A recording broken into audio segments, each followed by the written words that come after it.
warahmatullahi wabarakatuh. Waalaikumsalam warahmatullahi wabarakatuh. Bismillahirrahmanirrahim. Alhamdulillahirrabbilalamin. Wabihi nasta'in wa ala umuri dunya wa din. Wassalatu wassalamu ala al-anbiya'i wal mursalin wa ala alihi wa sahbihi ajmain. Rabbi syurah li sadri wa yassir li amri wahlul 'uqdatam min lisani yafqahu qawli. Amma ba'd.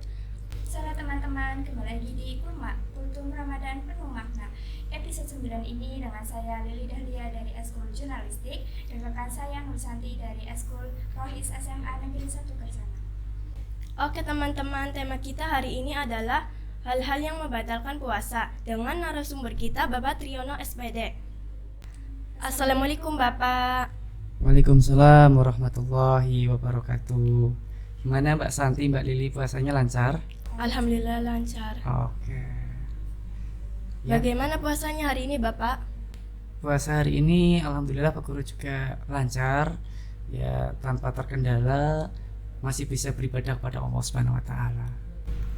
Bapak, saya ingin mengajukan beberapa pertanyaan mengenai tema kita. Saya ingin tahu nih Pak, apa saja sih tanda-tanda puasa yang diterima oleh Allah?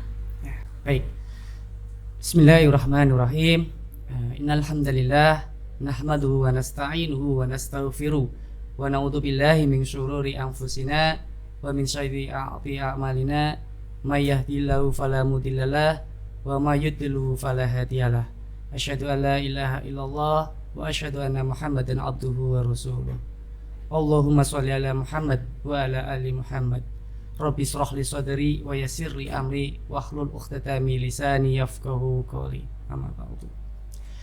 Pertanyaannya kaitannya dengan tanda-tanda orang yang berpuasa diterima oleh Allah Subhanahu wa taala. Baik, orang yang berpuasa itu pasti akan mencegah dirinya untuk melaksanakan perbuatan yang dilarang sama Allah Subhanahu wa taala.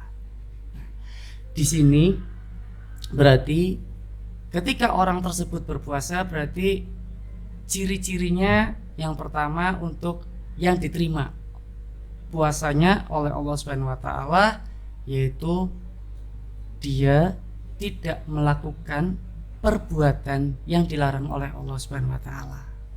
Ya.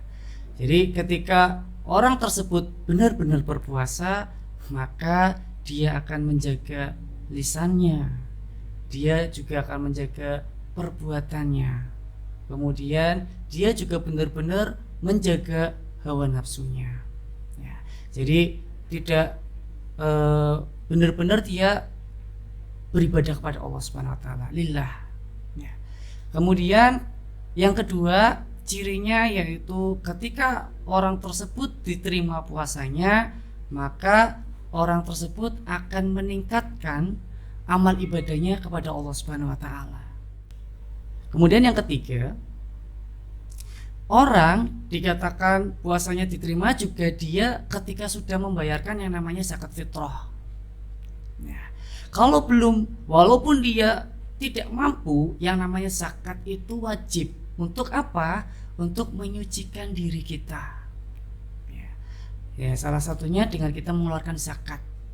Nah, ketika kita tidak mau mengeluarkan zakat, cuman kita mau puasa di bulan suci Ramadan, maka ya pahala kita belum bisa tersampaikan kepada Allah. Ya, jadi belum nyampe. Ya, kalau kita belum mengeluarkan zakat fitrah, gitu Mbak. Ya, jadi gitu ya Pak mengenai tanda-tanda puasa yang diterima oleh Allah. Iya betul Mbak Lili. Oke. Saya mau mengajukan pertanyaan lagi nih Pak. Ya. Saya kan kalau puasa sering tidur siang. Bagaimana sih hukum tidur siang sepanjang hari saat puasa? Oke.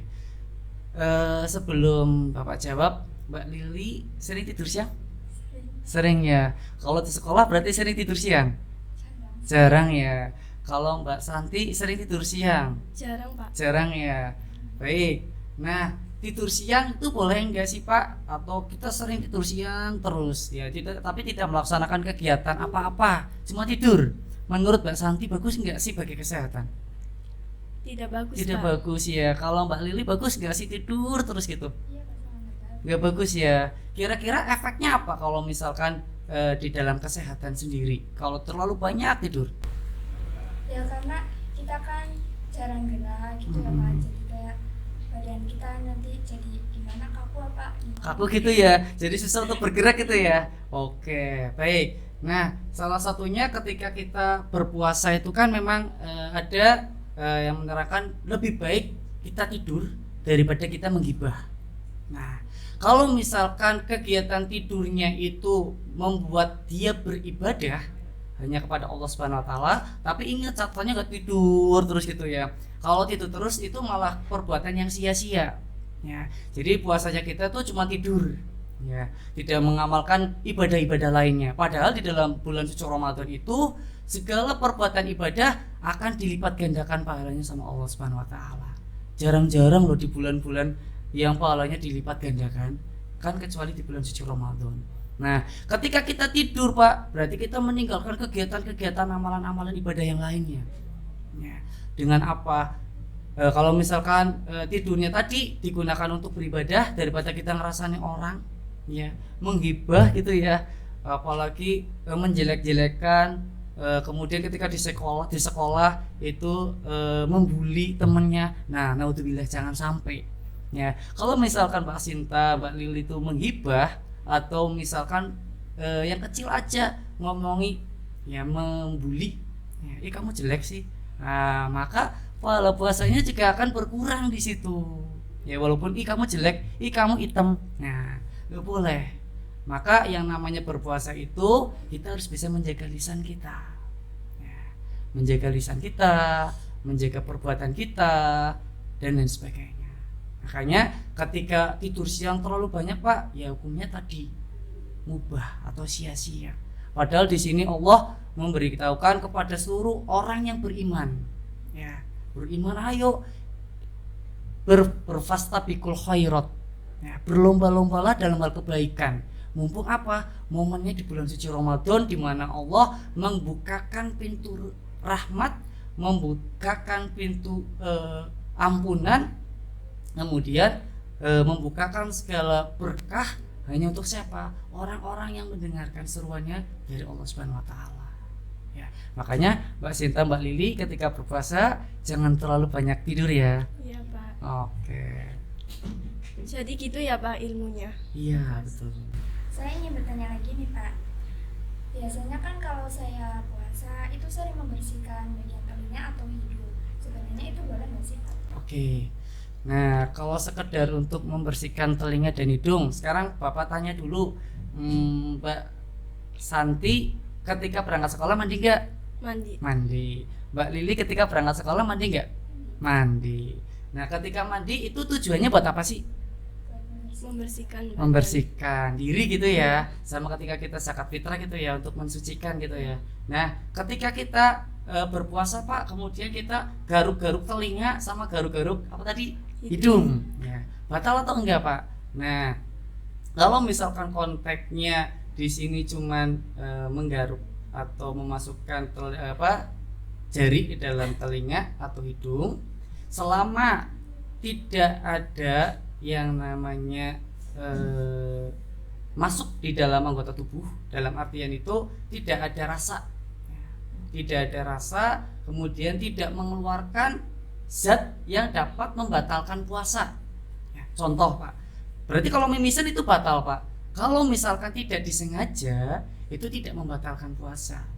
Tapi ketika kita disengaja, ya disengaja karena kita contoh ini hidungnya gak gatel, tapi kita garuk-garuk ya supaya kelihatan bagus mungkin ya, atau supaya lebih atau kurang pede mungkin. Nah, itu ketika ada salah satu zat atau darah yang keluar dari telinga atau hidung secara sengaja gitu ya, secara sengaja, maka bisa membatalkan puasa. Nah, tapi dengan catatan sengaja. Ya, kalau misalkan tidak sengaja Pak, berarti tidak membatalkan puasa. Ya, gitu ya Mbak. Ya, Jadi gitu ya Pak, kalau kita tidak sengaja itu tidak membatalkan. Iya betul. Yang jelas ada catatannya ya Mbak, Mas. Nanti Mbak Sinta sama Mbak Lili gitu ya. Ketika kita berpuasa itu kan ada hal-hal yang memang dilarang sama Allah Subhanahu wa taala. Ya, tahu nggak salah satunya apa sih yang dilarang? Yang dilarang sama Allah ketika kita menjalankan ibadah puasa, Mbak Santi? Kira-kira apa sih? Tidak tahu, Pak. Tidak tahu Mbak Lili, kurang tahu ya. Jadi ada salah satunya itu kan ketika kita muntah, ya muntah, tapi dengan catatan lagi, muntahnya karena disengaja. Kalau muntahnya karena mual, kemudian tidak disengaja, maka tidak membatalkan puasa. Kemudian mohon maaf, berhubungan suami istri di siang hari ketika bulan suci Ramadan, walaupun bagus perbuatannya tapi dilarang sama Allah ketika dalam kondisi berpuasa. Di bulan suci Ramadan tidak boleh. Kemudian memasukkan makanan ke dalam mulut dengan cara sengaja. Pak, kalau memasak sih Pak, itu kan nanti membatalkan puasa. Nah, tapi kalau ada ikhtilat itu berarti dari pendapat dari beberapa ulama. Ya, ketika seorang istri memasak, kemudian dia mencicipi, apakah orang istri itu batal puasanya? Nah, kalau misalkan batal, berarti nanti masakannya tidak ada rasanya semua. Ya kan? Secara otomatis kan tidak ada rasanya karena kita puasa, yang mau nyicipin siapa masakannya? Kan nggak ada. Pasti nanti dimarahin sama suaminya, kemudian misalkan dia berjualan juga nanti jualannya juga nggak laku. Nah, di situ ada ikhtilat ya. Ikhtilat itu pendapat dari para ulama yang menyatakan bahwa ya ada sebagian yang menyatakan tidak membatalkan puasa. Asalkan langsung dikeluarkan gitu ya, cicip langsung dikeluarkan. Jadi jangan ditelan ya, jangan ditelan. Kalau ditelan ya batal. Ditelan batal gitu, Mbak. Saya mau nanya, Pak. Kan kalau puasa saya sering mandi siang karena cuacanya itu panas. Boleh nggak sih Pak kalau sering mandi siang? Oke. Kalau sering mandi siang, ya. Kalau mandi kan secara harfiahnya atau secara ilmu kesehatannya kan bagus gitu ya, untuk membersihkan diri kita, ya, untuk terhindar yang namanya misalkan bakteri, kemudian kuman, virus dan lain sebagainya. Itu bagus memang untuk kita melaksanakan mandi. Tapi ketika kita di bulan suci Ramadan, apakah sering mandi di pagi siang atau di siang hari itu bagaimana Pak? Ya, kalau mandinya diniatkan untuk hal-hal yang baik, ya, jadi tidak mandi tiap misalkan jam 1 mandi, nanti jam berapa lagi mandi lagi, ya itu perbuatan yang mubah Mbak. Ya, perbuatan yang sia-sia. Bulan puasa karena panas mandi terus gitu ya, nanti kayak ular gitu mandi. Enggak ya.